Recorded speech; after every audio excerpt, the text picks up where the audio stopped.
बच्चों के प्रोग्राम को देख के मन बहुत खुश हो रहा है। दिखती है इनके पीछे की मेहनत, जिन्होंने इनको तैयार करवाया है। ये ऐसे ही नहीं थोड़ी देर में तैयार नहीं हो जाते छोटे छोटे बच्चे।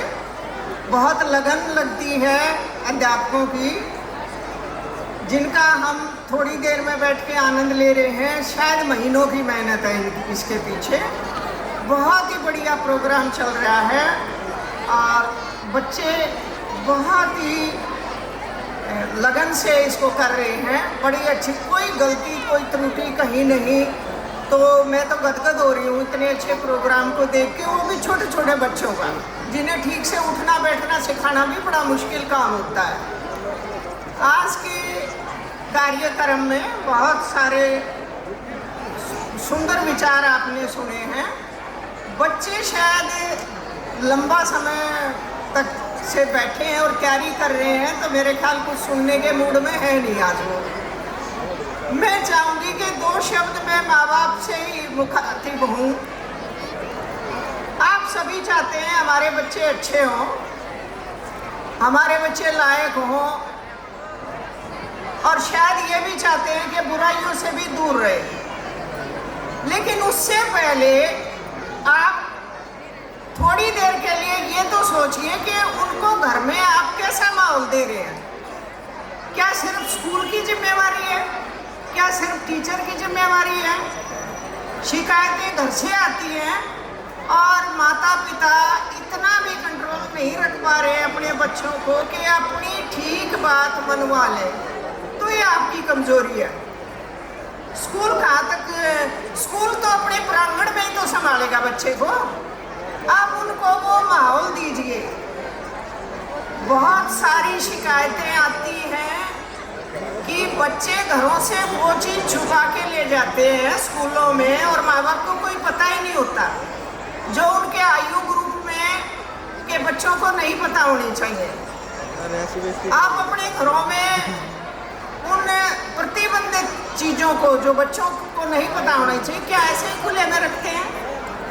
बड़े बड़े स्कूलों के बच्चे जहाँ इतनी हाई फीस थी, ये तो अब इनकी मेहनत है जो बच्चों से कर रहे हैं। इनके पास हाई फाई बच्चे तो नहीं हैं। बड़े दिल्ली के गुड़गांव के स्कूलों में भी जहाँ इतनी बड़ी बड़ी फीसें भर रहे हैं माँ बाप, वहाँ ऐसी शिकायतें आ रही हैं कि बच्चों के लंच बॉक्स में जी लंच नहीं होता, कुछ और ही होता है, और उनकी वाटर बोतल में पानी नहीं होता, वहाँ कुछ और ही है, और बार बार उनकी चेकिंग होती है। तो क्या इसके पीछे हम माँ बाप दोषी नहीं हैं? कभी तो सोचिए। अरे आप चाहते राम बन जाए मेरा बेटा, तो माँ भी तो थोड़ी देर ये सोचे कि मैं भी तो कौशल्या बनूं कुछ समय के लिए। बाप सोचता है, मैं एक आम बात जो समाज में कि मैं सफल हो गया हूँ, मैं बच्चे को अच्छे स्कूल में पढ़ा रहा हूँ, बहुत अच्छी फीस भर रहा हूँ, ये मेरे लिए स्टैंडर्ड की बात है। लेकिन आप उसको दिखा क्या रहे हैं? भाई मैं रोज़ ड्रिंक कर रहा हूँ, तो सफल होने का मतलब ये है, तो वो भी कल को सफल हो जाए तो यही कर लेना। आप क्या आदर्श प्रस्तुत कर रहे हैं ये सोचिए। मैं बहुत दुखी होता है मन जब बच्चों, अच्छे अच्छे घरों के बच्चे गलत रास्ते चले जाते हैं। तो आप रोकिए, उसके लिए पुरुषार्थ तो करना पड़ेगा। बिना मेहनत के नहीं मिलता कुछ भी। दिन रात अपने बच्चों पे नज़र रखनी पड़ती है, और उनको गलत काम करने पे टोकिए और धमकाइए। आप नहीं टोकेंगे तो कौन टोकेगा? आप नहीं उसको मना पा रहे तो कौन इतना पुरुषार्थ करेगा कि बेटा तू इसको छोड़ दे? बाहर वाले क्यों कहेंगे? टीचर के पास भी एक लिमिटेड टाइम में है वो बच्चा, सारा दिन तो आपके पास है ना। हर समय की गतिविधियों पर नज़र रखिए बच्चे की। तो ये क्या ट्रेंड आ गया कि माँ बाप धमकाने के बाद सॉरी बोले? बच्चों को की पिटाई भी होती थी जैसा मैम ने बताया, और माँ बाप चाहते थे कि आके बच्चा सॉरी बोले कि हाँ जी मैंने ये गलती की है। तो वो तो कुछ बात थी भी। और अब धमकाने के बाद माँ बाप जब सॉरी बोलते हैं तो कहाँ गई फिर वो संस्कृति? भाई क्या उम्मीद रखते हो आप? आपने ये बता दिया उस बच्चे को तू मेरी कमजोरी है, तू जो भी करेगा मुझे मान्य करना पड़ेगा। तो बचाइए अपने हमारे बच्चों में बहुत दिमाग है, बहुत दिमाग है, बशर्ते कि उसको रास्ता दिखाने वाला कोई मिल जाए। और उसका सबसे पहले घर पे होना तो बहुत जरूरी है। वो या माँ गाइड करे, बाप को समय नहीं है तो माँ की जिम्मेवारी है। तो स्कूल में जितना भी आप टीचर के प्रति, अध्यापक के प्रति, माता पिता श्रद्धा उत्पन्न करें, जिसका आज लोप होता जा रहा है। जैसा उदाहरण दिए आपके सामने डॉक्टर सुमन जी ने, ठीक वैसी परिस्थिति कम ज़्यादा हर एक स्कूल में है। बहुत से माँ बाप आते हैं जी मेरा तो बहुत लाडला, मेरी तो बेटी बहुत लाडली, पढ़े ना पढ़े, फिर क्यों भेज रहे हो भाई? आप ऐसी परिस्थिति आने क्यों देते हैं? तो फिर टीचर की बुराई जब माँ बाप करते हैं ना बच्चे के सामने, उसका बहुत गलत असर पड़ता है। होमवर्क ज़्यादा दे दिया जी, कैसी तेरी टीचर है, क्यों देते इतना काम, क्यों इतनी सख्ती करते हैं? मत कहिए ये बातें बच्चों के सामने। कृपया उनके अंदर श्रद्धा उत्पन्न कीजिए कि बेटा तेरे टीचर हैं, तेरे अध्यापक हैं, जो करा रहे हैं वो करो, जैसा करें। और ऐसे बहुत सारे उदाहरण होते हैं कि बच्चे माँ बाप की नहीं मानते, टीचर की सुनते हैं। तो बच्चों से भी मेरी प्रार्थना है कि बेटा ये आपका सीखने की उम्र है, ये 10, 12, 15 साल जब तक आप स्कूल में हो, जितना आप अपने आप को स्ट्रॉन्ग बना लोगे, आगे की जिंदगी उतनी बढ़िया होगी। अपने आप को डिसिप्लिन में रखिए, करेक्टर वाइज बढ़िया बनाइए, स्किल वाइज बढ़िया बनाइए, डिसिप्लिन वाइज बढ़िया बनाइए। जितना आप स्ट्रॉन्ग होगे, जीवन में मुसीबतें तो आती हैं, हर एक के में आती हैं, आप उनको पार कर जाओगे। फिर यहीं से आपकी नींव है आपके भवन की, और पर्वत के समान बन जाता बच्चा सख्त अगर वो टीचर के अनुसार ढाल लेता अपनी जिंदगी, उनके बताए हुए आदर्शों के अनुसार चलता है। अपने आप पर मेहनत करने का समय होता है ये बहुत ज़्यादा सुखी होने का समय नहीं होता। गलत नहीं कहा कि सुख चाहने वाले को विद्या नहीं मिलती, कष्ट तो करना पड़ेगा। और इस उम्र में कष्ट करिए, आगे जब आप कॉलेज लेवल पर जाएंगे तो थोड़े थोड़े बुराई की तरफ आकर्षण हर एक युवक या युवती को हो जाता है। लेकिन संभलता कौन है? जिसकी यहाँ विद्यालय में नींव मजबूत होती है, वो बच्चा संभल जाता है, वो वापिस आएगा उस बुराई से। 2 कदम 4 कदम जितना भी वो चला होगा, वहाँ से वो वापिस आएगा। जिसकी नींव विद्यालय के अंदर मजबूत नहीं हुई है, वो उन बुराइयों में फंस जाता है और फिर वापिस आने का रास्ता उसको नहीं मिल पाता, नहीं खोज पाता। वो चाहे कितने महंगे स्कूल में पढ़ा हो, माँ बाप ने बहुत सारा पैसा खर्च किया होगा उसके ऊपर, माँ बाप ने बहुत आशाएं लगा रखी हैं, बहुत उम्मीद लगा रखी हैं।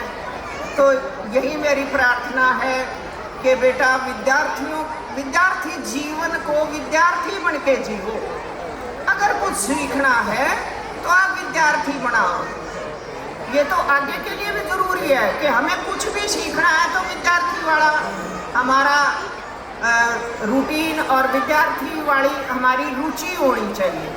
सीखने के लिए बहुत ज़रूरी है, और जिससे आप सीख रहे हैं उसके अंदर श्रद्धा होनी चाहिए। नहीं आती बिना श्रद्धा के शिक्षा।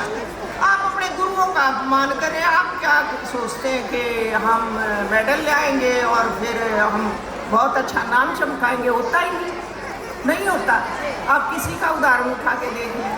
श्रद्धा से तो एकलव्य ने मिट्टी की मूर्ति बना के भी सीख लिया था। आप श्रद्धा रखिए और अपने आप को बहुत स्ट्रोंग बनाइए इस स्टेज पर। जब तक आप विद्यालय के अंदर हो, आपकी नींव इतनी पक्की हो जाए कि परमात्मा ना करे कोई मुसीबत भी आपके सामने आ जाए आगे के जीवन में, तो आप उसको पार कर जाएंगे, दुखी नहीं होंगे, विचलित नहीं होंगे। तो अभिभावकों से भी मेरी हाथ जोड़कर नम्र निवेदन है कि थोड़ा सा ध्यान बच्चों की तरफ जरूर दें। सिर्फ पैसा लगाने से आपकी जिम्मेवारी पूरी नहीं हो जाती। ध्यान दीजिए कि आपके बच्चे का बातचीत करने का तरीका क्या है, आपके बच्चे का किन बच्चों के साथ उठना बैठना है, आपके बच्चे की सीखने में रुचि नहीं है तो क्यों नहीं है, आपका बच्चा परेशान रहता है तो क्यों रहता है।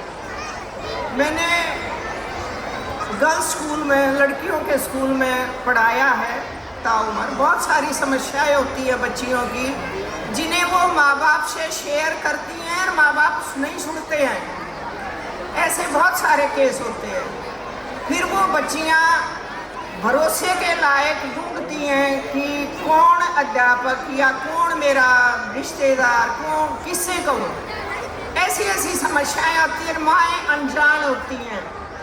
आपके पास भगवान ने हीरे दिए हैं, आप ब्लेस्ड हैं कि आपको औलाद दी है भगवान ने, और इसलिए दी है कि आप उनका जीवन बनाएं, इसलिए दी है कि आप कुछ आदर्श स्थापित करें, आप अपने कुछ गुण उनको दें, तो आपका जीवन सफल है। केवल और केवल बच्चे पैदा करने से और अच्छे स्कूलों में भेज देने से आपकी ड्यूटी खत्म नहीं होती है। आप उनकी हर बात को ध्यान से सुने। अगर कोई समस्या है तो माँ को चाहिए कि वो सहेली बन जाए अपनी बेटी की। आपका बच्चा आपसे बात शेयर नहीं करता तो कमी आप में है, मैं तो ये मानती हूँ। बच्चा घर से बाहर जो भी महसूस करता है वो पहले आके अपने माता पिता को बताने की कोशिश करता है, पर माँ बाप ध्यान नहीं देते तो वो सोच लेता है कि नहीं बतानी चाहिए इनको, या उसको डांट देते हैं, वो डर जाता है, सहम जाता है कि नहीं बताऊँ मैं इनको। और जो माँ बाप ध्यान से बच्चे की बात सुनता है तो 50% चांसेस कम हो जाते हैं उसके बच्चे के बिगड़ने के। बहुत बुराइयां हैं समाज में, बचा लीजिए अपने बच्चों को, बहुत बुराइयां हैं। केवल स्कूल कुछ नहीं कर पाएगा जब तक आपका सहयोग नहीं होगा। आप अध्यापकों का भी सहयोग लीजिए और खुद भी सतर्क रहिए। अपने जीवनचर्या में, अपनी दिनचर्या में आपको कुछ उदाहरण प्रस्तुत करने पड़ेंगे बच्चे के सामने। केवल भाषण देने से नहीं मानता कोई भी बच्चा। मैं बहुत ऐसा जीवन जीऊँ कि लेविश जीवन खुद भी जीऊँ और सोचूं बच्चों को मैंने पैसे दे दिए हैं, वो बन जाएंगे। अब अपने आप बहुत बढ़िया ट्यूटर आ रहे हैं इनको पढ़ाने के लिए, अच्छे स्कूल में करवा दिया, तो ये पड़ाव पार नहीं होगा जब तक आप दिन रात मेहनत नहीं करेंगे बच्चों के साथ। उनका भविष्य उज्जवल नहीं होगा। एक गरीब माँ बाप के बच्चे कितने आगे बढ़ जाते हैं यदि माँ बाप उन पर ध्यान दे रहा तो। आपने देखा होगा गुदड़ी में लाल पैदा होते हैं, क्यों? क्योंकि वहाँ उस परिवार में जुड़ाव है, उस परिवार में एकता है, उस परिवार में बैठ के लोग बातें करते हैं, बच्चे अपनी बातें शेयर करते हैं और माँ बाप उनका हल देते हैं कि बेटा ऐसे कर लो, ऐसे करना चाहिए आपको। तो वो एक समय तो ऐसा रखो, किसी भी समय जो आप दे सकते हो, आधा घंटा कि आप अपने बच्चे के साथ बातें करो। कुछ तो ऐसा हो उसको लगे कि मेरे माँ बाप मेरे से बहुत अटैच हैं। अगर मेरे साथ कुछ गलत हुआ तो मेरे माँ बाप को दुख होगा। इमोशनली अटैचमेंट बहुत ज़रूरी है, जिसकी कमी होती जा रही समाज में। और घरों से ही सुधार आएगा, एक एक बच्चे से सुधार आएगा समाज में। बहुत अच्छी प्रतिभाएं हैं हमारे यहाँ, इतनी अच्छी प्रतिभाएं हैं कि अगर उनको सही गाइडेंस मिले तो बच्चे बहुत ऊपर जाएंगे। अच्छे खुले तगड़े तंदुरुस्त शरीर दिए हैं भगवान ने, और अच्छा बहुत बढ़िया दिमाग दिया है, अच्छा वातावरण है, तो आप उनका साथ दीजिए, सहयोग कीजिए। और जिस दिन आपका बच्चा किसी ऊंचे पद पर जाएगा, आपको ही नहीं औरों को भी बहुत गर्व होगा। मेरे पास जितने बच्चे आते हैं और जो अच्छा करते हैं, मुझे तो इतनी खुशी होती है जैसे वो मेरा अपना बच्चा है। तो मैं सोचती सभी को इसी प्रकार से खुशी होती होगी। इस समाज में इतने अच्छे अच्छे फूल हैं, भगवान ने इतने अच्छे बच्चे दिए हैं। परमात्मा करे ये सारे बहुत सफल हों, ये अपने जीवन को बहुत अच्छा बनाएं। और जब इनका जीवन अच्छा बढ़ेगा तो हम सबका जीवन और समाज का जीवन अपने आप बढ़िया हो जाएगा।